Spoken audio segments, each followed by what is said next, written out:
کے بعد سب سے افضل روزے اللہ کے مہینے محرم کے ہیں، یعنی اس مہینے میں خاص طور پر روزے رکھنے کا اہتمام کرو، یہ اس کی خاص عبادت ہے۔ اس مہینے کو شہر اللہ محرم کہہ کر رکھ دیا گیا ہے، یعنی اللہ تعالیٰ نے اس کو اپنی طرف منسوب کیا ہے۔ اس سے اس مہینے کے شرف اور فضیلت پر دلیل ملتی ہے۔ اللہ سبحانہ و تعالیٰ اپنی خاص مخلوقات کو اپنی طرف منسوب کرتا ہے، جسے اللہ تعالیٰ نے جیسے محمد صلی اللہ علیہ وسلم کو، ابراہیم علیہ السلام کو، اسحاق علیہ السلام کو، یعقوب علیہ السلام کو اور دیگر انبیاء کو اپنی عبودیت کی طرف منسوب کیا ہے۔ یہ اللہ کے بندے ہیں، ان کو اپنا بندہ قرار دیا ہے۔ اسی طرح خانہ کعبہ کو بیت اللہ کہا ہے، اللہ کا گھر۔ اسی طرح قوم سمود کی اونٹنی کو اللہ تعالیٰ نے ناقۃ اللہ کہا، اللہ کی اونٹنی۔ تو جس چیز کو اللہ تعالیٰ اپنی طرف منسوب کرے وہ اس کی خاص عزت تشکیل کی وجہ سے ہوتا ہے، یعنی خاص امپورٹنس کی وجہ سے ہوتا ہے۔ اگرچہ حرمت والے مہینے 4 ہیں، لیکن ان چاروں میں سے افضل وہ محرم ہے۔ حسن بصری رحمۃ اللہ علیہ کہتے ہیں کہ حرمت کے مہینوں میں سب سے افضل مہینہ محرم کا ہے۔ اگر دیکھا جائے تو سال کا آغاز اور اختتام دونوں ہی حرمت والے مہینوں سے ہوتے ہیں۔ حسن بصری کہتے ہیں اللہ نے سال کو حرمت والے مہینے سے شروع کیا، یعنی محرم سے شروع کیا، اور سال کا اختتام بھی حرمت والے مہینے کے ساتھ یعنی ذی الحج کے ساتھ کیا، اور پھر اللہ کے نزدیک ہجری سال میں رمضان کے بعد محرم سے زیادہ افضل اور کوئی عظمت والا مہینہ نہیں، اور محرم میں بھی پہلے 10 دن زیادہ فضیلت کے ہیں۔ سلف صالحین 3 عشروں کی تعظیم کیا کرتے تھے، رمضان کے آخری 10 دن، ذی الحج کے پہلے 10 دن اور ماہ محرم کے پہلے 10 دن۔ حرمت والے مہینوں میں خاص طور پر ظلم کی ممانعت ہے۔ اللہ تعالیٰ نے ان مہینوں میں جان پر ظلم کرنے سے منع کیا ہے، فرمایا فَلَا تَظْلِمُوا فِيهِنَّ أَنفُسَكُمْ، لہٰذا ان مہینوں میں خاص طور پر ان باتوں کا اہتمام کرنا ضروری ہے۔ اس مہینے کی خاص عبادت روزے رکھنے کی ہے، تو اس مہینے میں اللہ کی توفیق سے اگر ممکن ہو تو کثرت سے روزے رکھیں، یہ مستحب ہے۔ صحیح مسلم کی حدیث ہے، ابو ہریرہ رضی اللہ تعالیٰ عنہ نے فرمایا کہ نبی صلی اللہ علیہ وسلم فرماتے ہیں رمضان کے بعد سب سے زیادہ روزے رکھنا اللہ کے مہینے محرم میں افضل ہے، اور یہ نفلی روزے ہیں۔ روزے فرض ہونے سے پہلے یہ محرم میں رکھے جاتے تھے، پھر جب رمضان میں روزے فرض ہوئے تو پھر محرم کے روزے نفلی ہو گئے۔ اللہ کے نبی صلی اللہ علیہ وسلم صرف نفلی روزے شعبان کے مہینے میں کثرت سے رکھتے تھے۔ ام المومنین حضرت عائشہ رضی اللہ تعالیٰ عنہ روایت کرتی ہیں کہ نبی صلی اللہ علیہ وسلم شعبان کے مہینے سے زیادہ نفلی روزے کسی اور مہینے میں نہیں رکھتے تھے۔ جب آپ صلی اللہ علیہ وسلم روزے رکھتے تو رکھتے چلے جاتے تھے، کہنے والا کہتا واللہ آپ کبھی افطار نہیں کریں گے، یعنی مسلسل رکھتے چلے جاتے، اور جب روزے چھوڑ دیتے تو کہنے والا کہتا کہ آپ کبھی روزے نہیں رکھیں گے۔ تو اس میں آپ کا جو پیٹرن تھا تسلسل کے ساتھ روزے رکھنا، وہ ہمیشہ کے لیے نہیں ہوتا تھا۔ اور یہ کیوں نہیں کیا آپ نے؟ اس لیے کہ آپ کے اندر طاقت نہیں تھی کیا، بلکہ اس لیے امت کے لیے مشکل نہ ہو، کیونکہ امت میں بہت سارے لوگ ایسے ہوتے ہیں جو نبی صلی اللہ علیہ وسلم کی ہر بات کو کاپی کرنا چاہتے ہیں، آپ کی سنت کی پیروی کرنا چاہتے ہیں، تو پھر یہ چیز امت کے لیے مشکل ہو جاتی۔ اب سوال یہ پیدا ہوتا ہے کہ نبی صلی اللہ علیہ وسلم محرم کے بجائے شعبان میں کیوں کثرت سے روزے رکھتے تھے؟ علماء کے اس مسئلے میں اشکال ہوا ہے کہ اگر محرم افضل ہے تو آپ شعبان میں کیوں زیادہ روزے رکھتے تھے۔ اس میں بعض علماء یہ کہتی ہیں آپ کو محرم کی فضیلت کا علم زندگی کے آخری ایام میں ہوا۔ یہ بھی ہو سکتا ہے کہ اس مہینے میں آپ کو عذر پیش آ جاتے تھے جس کی وجہ سے آپ روزے نہیں رکھتے تھے، جیسے سفر ہے، بیماری کا لاحق ہونا ہے، لیکن کیونکہ آپ صلی اللہ علیہ وسلم نے فرما دیا ہے کہ یہ افضل ہے، تو بہرحال یہ افضل ہے۔ اور اس مہینے میں بھی خاص طور پر 9 اور 10 کا روزہ رکھنا یہ افضل ہے۔ ان دنوں کا روزہ رکھنا مستحب ہے۔ عاشورہ ایک اسلامی نام ہے، جاہلیت میں یہ نام معلوم نہ تھا، کوئی اسے جانتا تک نہ تھا، یعنی اس وقت 10 محرم کو عاشورہ نہیں کہتے تھے۔ صحیح مسلم میں آتا ہے رسول اللہ صلی اللہ علیہ وسلم نے فرمایا کہ یوم عاشورہ کا روزہ میں امید رکھتا ہوں کہ پچھلے انسانوں کے گناہوں کے کفارہ بن جائے گا۔ اب یہ گناہوں سے کیا مراد ہے، اس کے بارے میں آتا ہے کہ عاشورے کا روزہ تمام صغیرہ گناہوں کا کفارہ بن جائے گا اور کبیرہ گناہوں میں کمی کا باعث بنتا ہے، یعنی اس میں تخفیف ہوتی ہے۔ کبیرہ گناہوں کا کفارہ نہیں بنتا، مثلا کسی نے کسی کو قتل کر دیا، یا کوئی شراب نوشی کرتا ہے، یا زنا کرتا ہے، یا کوئی اس طرح کے بڑے بڑے کبیرہ گناہوں کے کام کرتا ہے اور وہ کہے کہ میں عاشورہ کا روزہ رکھ لوں، میرا سب کچھ معاف ہو جائے گا، تو ایسا نہیں ہے۔ کبیرہ گناہوں پر حدود بھی ہے، کفارہ بھی ہے، توبہ ہے، یعنی ان کا معاملہ الگ ہے۔ لیکن چھوٹے چھوٹے گناہ جو انسان سے ہو جاتی ہیں، کوتاہیاں ہو جاتی ہیں، غفلتیں ہو جاتی ہیں، تو ان کا کفارہ ہو جاتا تھا۔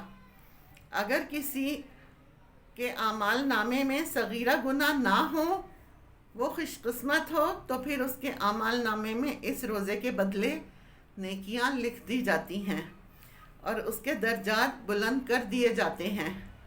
اور اگر کسی کا کوئی ایک کبیرہ گناہ ہو، جیسے والدین کو ستانا ہو یا غیبت کرنا ہو، کسی پر الزام تراشی کرنا ناسمجھی میں، تو پھر امید کی جا سکتی ہے کہ گناہوں سے کفارے کا باعث بنے گا۔ پھر اپنے اہل و عیال اور ماتحت لوگوں کو بھی یہ روزہ رکھوانا چاہیے، یعنی انہیں بھی تلقین کرنی چاہیے۔ نبی صلی اللہ علیہ وسلم نے عاشورے کے دن صبح کے وقت انصار کی بستیوں میں یہ پیغام بھیجا کہ جس نے آج روزہ نہ رکھا ہو وہ باقی دن کچھ نہ کھائے، اور جس نے روزہ رکھا ہو وہ روزے سے رہے۔ اسی طرح اہل کتاب بھی یہ روزہ رکھا کرتے تھے، یعنی مدینے میں جو یہودی تھے وہ بھی یہ روزہ رکھتے تھے، تو نبی صلی اللہ علیہ وسلم نے ان کی مخالفت کرتے ہوئے 10ویں کے ساتھ 9ویں کے روزے کو بھی مستحب قرار دیا۔ صحیح مسلم میں عبداللہ بن عباس سے روایت ہے، وہ کہتے ہیں رسول اللہ صلی اللہ علیہ وسلم نے یوم عاشورے کا روزہ رکھا، اس دن روزہ رکھنے کا حکم دیا۔ تو صحابہ نے عرض کی، اے اللہ کے رسول، یہی دن ہے جس کو یہود و نصارہ جس کی تعظیم کرتے ہیں۔ اس پر رسول اللہ صلی اللہ علیہ وسلم نے فرمایا، جب آئندہ سال ہوگا تو اللہ نے چاہا ہم 9ویں کا بھی روزہ رکھیں گے۔ اس کے بعد آئندہ سال آنے سے پہلے آپ صلی اللہ علیہ وسلم وفات پا گئے، اور جو 9 محرم کا روزہ نہ رکھ سکے تو وہ 10ویں کے ساتھ 11 کا روزہ رکھ لے، یعنی جو 9 کا نہ رکھ پائے وہ 10 اور 11 کا رکھ لے۔ صحت کی حالت میں انسان سے جتنی زیادہ ہو اسے اتنی نیکیاں کر لینی چاہیے، تاکہ بیماری کے دنوں میں اس کا اجر لکھا جا سکے۔ انسان کو صحت کی حالت میں نیکیوں کا حریص ہونا چاہیے، اپنے معمولات بنانے چاہیے، تو صحت تو بیماری سے پہلے غنیمت جانے۔ عاشورے کا روزہ پہلے فرض تھا، بعد میں اس کی فرضیت منسوخ ہو گئی تھی۔ صحیح مسلم میں ہے، عبداللہ بن عمر سے روایت ہے کہ اہل جاہلیت عاشورے کے دن کا روزہ رکھا کرتے تھے۔ رسول اللہ صلی اللہ علیہ وسلم اور مسلمانوں نے بھی رمضان کی فرضیت سے پہلے اس کے روزے رکھے۔ اس کے بعد رمضان کے روزے فرض کر دیے گئے تو رسول اللہ صلی اللہ علیہ وسلم نے فرمایا، عاشورہ بھی اللہ کے دنوں میں سے ایک دن ہے، جو چاہے اس کا روزہ رکھ لے اور جو چاہے چھوڑ دے۔ لیکن یہ یاد رکھیے، عرفے کا روزہ عاشورے کے روزے سے افضل ہے، وہ 2 سال کے گناہوں کا کفارہ ہے، جبکہ محرم جو ہے اس کا روزہ 1 سال کے گناہوں کا کفارہ ہے۔ اس کی حکمت کے بارے میں کہا جاتا ہے کہ 10 محرم کا روزہ حضرت موسیٰ علیہ السلام کی طرف منسوب ہے اور عرفے کا روزہ نبی صلی اللہ علیہ وسلم کی طرف منسوب ہے۔ حضرت موسیٰ علیہ السلام کو اس دن اللہ تعالیٰ نے فرعون سے نجات دی تھی۔ وہ سمندر پار کر آئے تھے بنی اسرائیل کے ساتھ، تو شکرانے کے طور پر بنی اسرائیل نے اس دن کے روزے رکھنے کا اہتمام کیا تھا۔ یہ ہماری شریعت خصائص میں سے ہے کہ نبی صلی اللہ علیہ وسلم کی طرف جو چیز منسوب ہو اس کی برکت کی وجہ سے اس کا اجر زیادہ کر دیا جاتا ہے۔ ویسے بھی اس امت کے اجر باقی امتوں سے زیادہ ہے۔ عرفے کے دن اللہ نے اپنے رسول محمد صلی اللہ علیہ وسلم پر رسالت مکمل کر کے ان پر انعام فرمایا، الیوم اکملت لکم اتممت علیکم نعمتی وردیتم لکم الاسلام دینا۔ دین میں حاصل ہونے والی مکمل نعمت جسم میں حاصل ہونے والی نعمت سے زیادہ افضل ہے۔ یعنی بنی اسرائیل کو نعمت ملی تھی جسمانی آزادی کی، جو فرعون نے انہیں غلام بنا رکھا تھا، اور محمد صلی اللہ علیہ وسلم کی امت کو کامل دین ملا، تو دین جو ہے وہ جسم سے افضل ہے۔ وہی نعمتیں روحانی نعمتیں جسمانی نعمتوں سے افضل ہوتی ہیں، لیکن ہم عام طور پہ جسمانی نعمتوں کی حصول کی کوشش کرتے ہیں، اور پھر محرم کا روزہ ہو، عرفے کا ہو یا رمضان کے روزے، کہ اپنے جسمانی اور روحانی فوائد ہیں ان سب کے۔ کوشش یہ کرنی چاہیے کہ ہم ہر مہینے کم از کم ایک روزہ تو رکھیں۔ صحیح مسلم میں ہے، اللہ کے نبی صلی اللہ علیہ وسلم نے فرمایا، میں تمہیں وہ روزے نہ بتاؤں جو دل کے مفاد سے دور کرنے کے لیے کافی ہیں۔ ہر ماہ میں 3 دن کے روزے یعنی ایام 20 کے روزے، یا پھر آپ پیر جمعرات میں سے کوئی ہر ہفتہ ایک ایک کر کے رکھ لیں۔ ہر مہینے کے 3 روزوں کا اجر بہت زیادہ ہے۔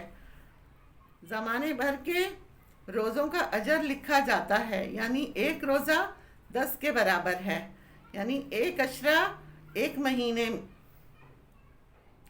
3 عشرے ہوتے ہیں، آپ نے 3 روزے رکھے تو 3 عشروں کے برابر ہو گئے۔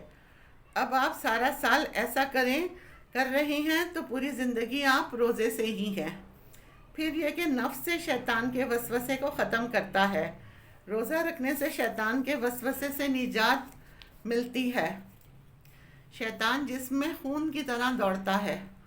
جب ہم کھاتے پیتے ہیں یعنی سرکولیشن زیادہ ہوتی ہے تو اس کی ایکٹیویٹی بھی زیادہ ہو جاتی ہے، اور جب روزہ رکھتے ہیں تو رگیں تنگ ہوتی ہیں، تو شیطان کا کام بہتر طور پر وہ نہیں کر سکتا۔ یہ روزے دار کو عداوت، بغض اور کینہ سے پاک کر دیتے ہیں۔ انسان جب بھی روزہ رکھے اللہ کی رضا اور ثواب کی نیت سے رکھے۔ جو اپنی بیماریوں کو دور کرنے کی نیت سے روزہ رکھے گا وہ قبولیت کو کھو دے گا، کیونکہ جو اللہ کے لیے نہ ہو وہ فائدہ نہیں دیتا۔ 10ویں محرم کا دن ہر دور کے مسلمانوں کے درمیان ایک تعلق بھی قائم کرتا ہے۔ صحابہ نے روزہ رکھا، پھر تابعین نے، پھر تابع تابعین نے، پھر امت کے باقی نیک لوگوں نے بھی، پھر آج ہم بھی رکھ رہے ہیں، تو ہم سب کا ایک کنیکشن اس طرح ہو جاتا ہے، نیکی کے کام میں ایک تعلق ہو جاتا ہے۔ والمؤمنون المؤمنات بعضهم اولیاء بعض، مومن مرد اور عورتیں ان کے بعض کے دوست ہیں، اور یہ دوستی اپنے زمانے کے لوگوں کے لیے نہیں بلکہ پیچھے سے چلی آ رہی ہے۔ اور 10ویں محرم کا دن شکر ادا کرنے اور مصیبتوں میں اللہ سے مدد طلب کرنے کا دن ہے۔ اس دن موسیٰ علیہ السلام سے ان کی قوم نے کہا، اِنَّا لَمُدْرَكُونَ، تو موسیٰ علیہ السلام نے جواب دیا، فَلَكَلَّا إِنَّ مَعِيَ رَبِّي سَيَهْدِينِ، ہرگز نہیں، بے شک میرے ساتھ میرا رب ہے، وہ مجھے ضرور راستہ بتائے گا، وہ میری مدد کرے گا۔ جب قوم پار ہو گئی تو موسیٰ نے شکرانے کے روزے کے لیے کہا۔ جاہلیت میں لوگ اس دن کی تعظیم کرتے تھے، اس دن کعبے کو غلاف پہناتے تھے، ام المومنین حضرت عائشہ فرماتی ہیں اس دن لوگ روزہ رکھتے اور کعبے کو غلاف پہناتے تھے۔ اس مہینے کی کچھ بدعت بھی رائج ہیں۔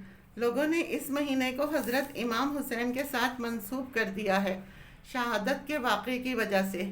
ان کی شہادت تو بعد میں ہوئی، یہ جتنی بھی باتیں ہیں یہ ان سے پہلے سے ہمارے دین میں موجود ہیں۔ وآخر دعوانا ان الحمد للہ رب العالمین۔